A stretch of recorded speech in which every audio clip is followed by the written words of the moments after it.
সুপ্রিয় শিক্ষার্থীবৃন্দ, Feni district online স্কুলে স্বাগতম।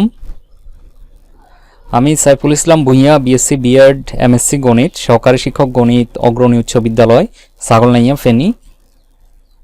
আমাদের আজকের আলোচনার বিষয় বিজ্ঞান, অষ্টম শ্রেণী। আমরা আজকে বিজ্ঞানের ষষ্ঠ অধ্যায়ের পরমাণুর গঠনের কিছু টপিকস নিয়ে আলোচনা করব। প্রথমত হচ্ছে পরমাণুতে ইলেকট্রন কিভাবে বিন্যস্ত থাকে। আমরা জানি পরমাণুর কেন্দ্রে থাকে নিউক্লিয়াস, আর নিউক্লিয়াসের বাইরে থাকে শক্তি স্তর। এই শক্তি স্তরে থাকে ইলেকট্রন। এই যে দেখো এখানে আছে ইলেকট্রন, আর পরমাণুর কেন্দ্রে থাকে প্রোটন এবং নিউট্রন। ইলেকট্রনগুলো অনবরত ঘুরতে থাকে। এই যে দেখো এই শক্তি স্তরে অনবরত এইভাবে ঘুরতে থাকে। এই যে পরমাণুতে ইলেকট্রন নিউক্লিয়াসকে কেন্দ্র করে ঘুরে এবং তাদের সুনির্দিষ্ট কক্ষপথ রয়েছে। কক্ষপথ বা শক্তি স্তর বলা হয়, একই কথা। এই কক্ষপথগুলোকে বলা হয় শক্তি স্তর। নিউক্লিয়াসের বাইরে প্রতিটি শক্তি স্তরকে প্রথম, দ্বিতীয়, তৃতীয়, চতুর্থ শক্তি স্তর বলা হয়। যেমন এখানে দেখো একটা শক্তি স্তর আছে, এটাকে বলবো প্রথম শক্তি স্তর। এরপরে যদি আরেকটা থাকে, এটা হচ্ছে দ্বিতীয় শক্তি স্তর। এরপরেরটা হচ্ছে তৃতীয় শক্তি স্তর। এভাবে আমরা নাম দিয়ে দেব। আর কক্ষপথগুলোতে কয়টি ইলেকট্রন থাকবে তা আমরা 2n² সূত্র দিয়ে বের করতে পারি।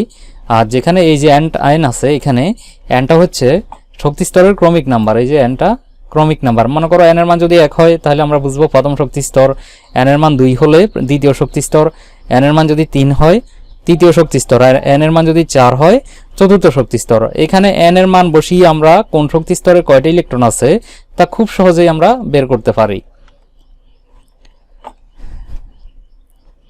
এখন দেখো বিভিন্ন শক্তি স্তরে ইলেকট্রন সংখ্যা, কোন শক্তি স্তরে কয়টা ইলেকট্রন আছে তা আমরা এখন কিভাবে বের করব। দেখো এই যে এখানে তো এই যে নিউক্লিয়াসকে কেন্দ্র করে ইলেকট্রনগুলো অনবরত ঘুরতেছে। এখন আমরা এই যে 2n² একটা সূত্র পেয়েছি। এই 2n² সূত্রে আমরা মান বসাবো। n এর মান 1, 2, 3 বসাবো। বসিয়ে বিভিন্ন শক্তি স্তরে ইলেকট্রন সংখ্যা আমরা বের করব। কিভাবে বের করব দেখো, n যদি 1 হয় তাহলে প্রথম শক্তি স্তরে ইলেকট্রন সংখ্যা 2 × 1²। n এর পরিবর্তে আমরা এখানে বসাইছি কত 1, 2n², তাহলে 2 × 1²। n এর পরিবর্তে 1, তাহলে 2 × 1²। 1 এর পাওয়ার যতই থাক 1, তাহলে এখানে গুণ করলে 2 এর সাথে যদি 1 গুণ করি 2, তাহলে আমরা পেয়েছি প্রথম শক্তি স্তরে ইলেকট্রন সংখ্যা হচ্ছে 2। একইভাবে n যদি 2 হয় তাহলে হচ্ছে দ্বিতীয় শক্তি স্তর, আর দ্বিতীয় শক্তি স্তরে ইলেকট্রন সংখ্যা হবে 2 × n এর পরিবর্তে বসাবো আমরা 2, তাহলে 2 × 2²। তাহলে দেখো 2² মানে 2 × 2 4, আর তাহলে 2 × 4 গুণ করলে হচ্ছে 8। তাহলে আমরা পাচ্ছি দ্বিতীয় শক্তি স্তরে ইলেকট্রন সংখ্যা 8। একইভাবে n যদি 3 হয় তাহলে হচ্ছে তৃতীয় শক্তি স্তর, আর তৃতীয় শক্তি স্তরে ইলেকট্রন সংখ্যা হচ্ছে 2 × 3²।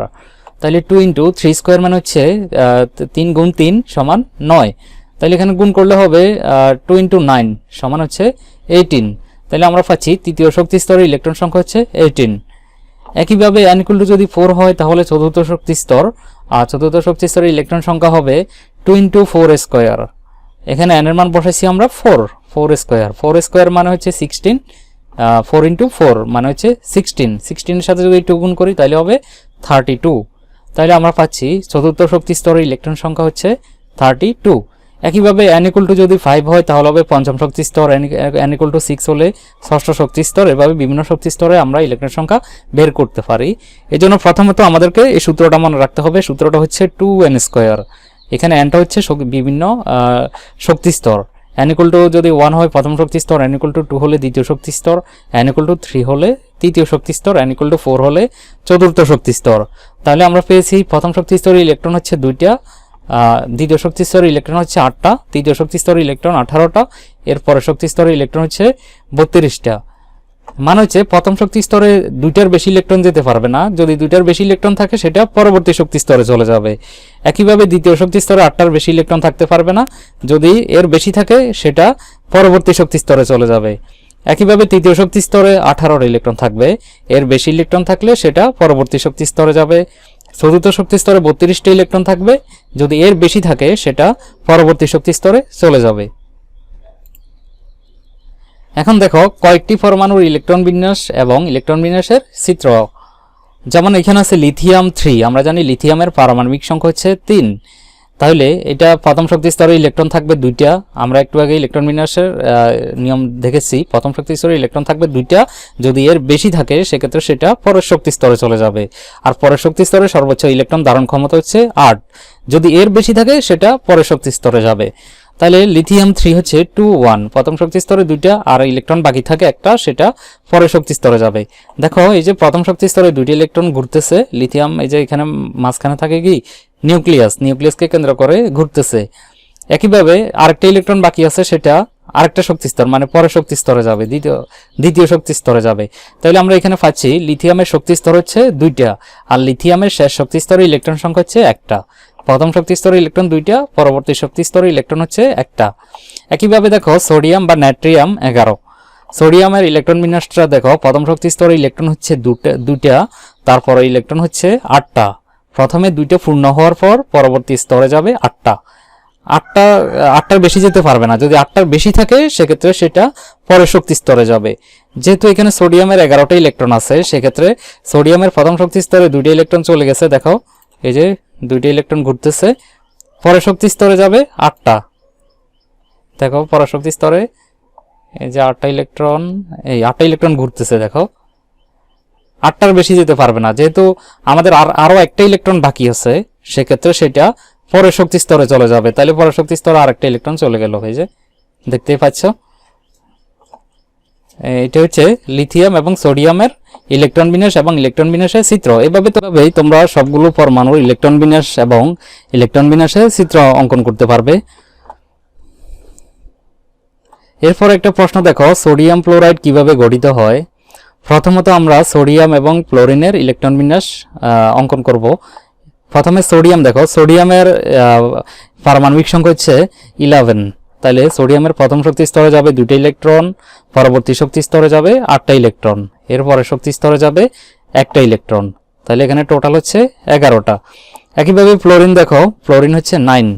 তাহলে ফ্লোরিনের প্রথম শক্তি স্তরে যাবে 2টা ইলেকট্রন, পরবর্তী শক্তি স্তরে যাবে 7টা ইলেকট্রন, বাকি যে 7টা ইলেকট্রন থাকবে সেটা পরবর্তী শক্তি স্তরে চলে যাবে। আমরা এটার গাঠনিক চিত্রটা অঙ্কন করেছি, দেখো সোডিয়ামের এই যে মাঝখানে হলো এখানে কি নিউক্লিয়াসের বাইরে এখানে দেখো 3টে শক্তি স্তর দেখা যাচ্ছে। প্রথম শক্তি স্তরে 2টা ইলেকট্রন, এই যে একটা ইলেকট্রন 2টা ইলেকট্রন। একইভাবে পরবর্তী শক্তি স্তরে হচ্ছে কয়টা ইলেকট্রন, 8টা ইলেকট্রন। এরপরে বাকি যে একটা ইলেকট্রন আছে সেটা লাস্টে যে 3 নাম্বার শক্তি স্তর আছে ওখানে চলে যাবে। একইভাবে ফ্লোরিনের গাঠনিক চিত্র দেখো, এই যে মাঝখানে হলো নিউক্লিয়াস আর নিউক্লিয়াসের বাইরে হলো প্রথম শক্তি স্তরে ইলেকট্রন হচ্ছে 2টা, তারপরে বাকি আছে 7টা ইলেকট্রন। আমরা এখানে জোড়া দিয়ে দিলাম, আর একটা অযুগ্ম ইলেকট্রন এটা এখানে আলাদাভাবে দিয়ে দিলাম। আমরা জানি প্রত্যেকটি পরমাণু চায় স্থিতিশীলতা অর্জনের জন্য, দ্বিতীয় বা অষ্টক পূরণের মাধ্যমে স্থিতিশীলতা অর্জনের জন্য। এখন দেখো সোডিয়ামের কাছাকাছি নিষ্ক্রিয় গ্যাস কোনটা আছে। সোডিয়ামের কাছাকাছি নিষ্ক্রিয় গ্যাস হচ্ছে নিয়নের পারমাণবিক সংখ্যা হচ্ছে 10। সোডিয়াম চায় সোডিয়ামের যে লাস্টে একটা ইলেকট্রন আছে এই ইলেকট্রনটা দান করে দিতে। এই ইলেকট্রনটা যখন সে দান করে দেবে তখন তার ইলেকট্রন সংখ্যা হবে 10টা, তখন সে নিয়নের ইলেকট্রন বিন্যাস অর্জন করবে, অর্থাৎ স্থিতিশীল হবে। একইভাবে ফ্লোরিন দেখো, ফ্লোরিনের লাস্টে ইলেকট্রন আছে 7টা, তার কিন্তু অষ্টক পূর্ণ হয় নাই। তার অষ্টক পূরণের জন্য আর কয়টি ইলেকট্রন বাকি, একটা ইলেকট্রন বাকি। এই যে এখানে দেখো 2 4 6 7। এখন সে যদি একটা ইলেকট্রন গ্রহণ করে তাহলে তার অষ্টক পূর্ণ হয় এবং সেক্ষেত্রে সে 10টা ইলেকট্রন লাভ করবে এবং নিয়নের ইলেকট্রন বিন্যাস অর্জন করবে, অর্থাৎ স্থিতিশীল হবে। এজন্য সোডিয়াম তার লাস্টে যে একটা ইলেকট্রন আছে সেটা দান করে দেবে এবং ফ্লোরিন যে লাস্টে একটা ইলেকট্রন দরকার সেটা সোডিয়াম থেকে গ্রহণ করবে। আমরা জানি সোডিয়াম হচ্ছে ধাতু এবং ফ্লোরিন হচ্ছে অধাতু। ধাতু সবসময় ইলেকট্রন দান করে, অধাতু ইলেকট্রন গ্রহণ করে অথবা শেয়ার করে। তাহলে সোডিয়াম ইলেকট্রনটা দান করে দেবে কাকে, ফ্লোরিনকে, আর ফ্লোরিন সেটা সোডিয়াম থেকে গ্রহণ করবে। এই যে দেখো সোডিয়ামের লাস্টে যে ইলেকট্রনটা আছে একটা ইলেকট্রন, সে একটা ইলেকট্রন যদি দান করে দেয় তাহলে তার এই শক্তি স্তরটা বাদ যাবে, তখন তার শক্তি স্তর থাকবে 2টা শক্তি স্তর। প্রথম শক্তি স্তরে 2টা ইলেকট্রন আর পরবর্তী শক্তি স্তরে যাবে 8টা ইলেকট্রন, তখন তার ইলেকট্রন হবে 10টা। একইভাবে ফ্লোরিন যখন একটা ইলেকট্রন গ্রহণ করবে তখন তার লাস্টের শক্তি স্তরে ইলেকট্রন হবে 2 4 6। এখানে একটা যদি গ্রহণ করে সেক্ষেত্রে হবে 8টা। দেখো এটা এখানে চলে যাচ্ছে, এই যে এখন দেখো ক্লোরিনের কয়টা ইলেকট্রন হয়ে গেছে লাস্টে, 8টা ইলেকট্রন, অর্থাৎ সে অষ্টক পূর্ণ করেছে। একইভাবে সোডিয়াম যখন একটা ইলেকট্রন দান করেছে সেক্ষেত্রে সোডিয়ামও অষ্টক পূর্ণ করেছে। আমরা জানি ইলেকট্রন যারা দান করে, ইলেকট্রন দান করলে সেটা হচ্ছে ক্যাটায়ন, আর যারা ইলেকট্রন গ্রহণ করে সেটা হচ্ছে অ্যানায়ন। তাইলে এখানে সোডিয়াম হচ্ছে ক্যাটায়ন এবং ফ্লোরিন হচ্ছে অ্যানায়ন। তো যারা দান করে তারা হচ্ছে ধনাত্মক, আর যারা গ্রহণ করে তারা হচ্ছে ঋণাত্মক। তাহলে সোডিয়াম যেহেতু দান করে তাহলে সোডিয়াম হবে ধনাত্মক আয়ন উৎপন্ন করবে। একইভাবে ফ্লোরিন যেহেতু গ্রহণ করে সেক্ষেত্রে ফ্লোরিন ঋণাত্মক আয়ন গ্রহণ করে ফ্লোরাইড আয়নে পরিণত হবে। তাহলে এখানে দেখো সোডিয়াম একটা ইলেকট্রন দান করে দিচ্ছে, এই জন্য এখানে সোডিয়াম আয়ন উৎপন্ন হয়েছে। প্লাসটা কেন হয়েছে? কারণ সে দান করছে, দান করলে প্লাস। একইভাবে ফ্লোরিন একটা ইলেকট্রন গ্রহণ করছে, সেক্ষেত্রে ফ্লোরাইড আয়ন উৎপন্ন হয়েছে। এখানে মাইনাসটা হচ্ছে তার আধান চার্জ, সেই ইলেকট্রন গ্রহণ করেছে এই জন্য তার চার্জ হচ্ছে ঋণাত্মক। আর এখানে সোডিয়াম ইলেকট্রন দান করেছে এই জন্য তার চার্জ হচ্ছে ধনাত্মক। আশা করি সবাই এই পর্যন্ত বুঝতে পেরেছো। এরপরে দেখো এটা আমরা বিক্রিয়ার মাধ্যমে দেখাই। যেমন সোডিয়াম, দেখো সোডিয়াম এখানে সেই ইলেকট্রন দানও করে নাই গ্রহণও করে নাই, সে এখানে নিরপেক্ষ। এখানে তার পারমাণবিক সংখ্যা হচ্ছে 11।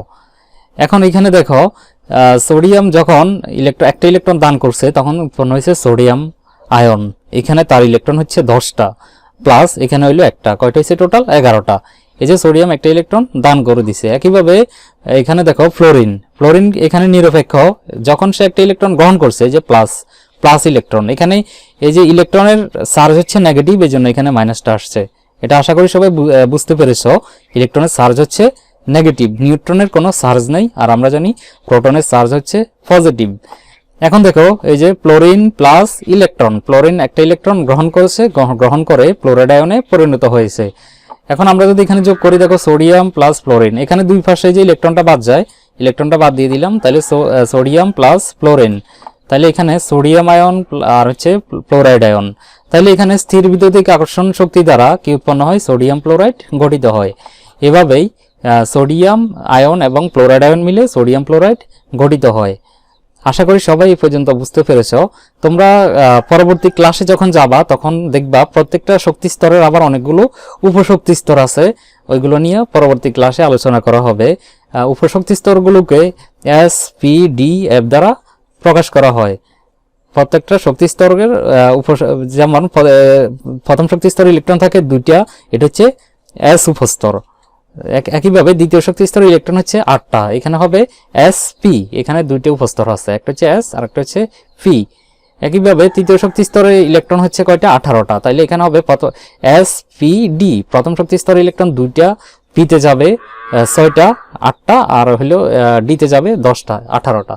এভাবেই পরবর্তী ক্লাসে এগুলো আরো বিস্তারিত জানতে পারবে। আশা করি এই পর্যন্ত কারো বুঝতে সমস্যা হয় নাই। যদি সমস্যা হয় তারা অবশ্যই কমেন্ট সেকশনে জানাবা। আজ আর নয়, এ পর্যন্ত সবাইকে ধন্যবাদ।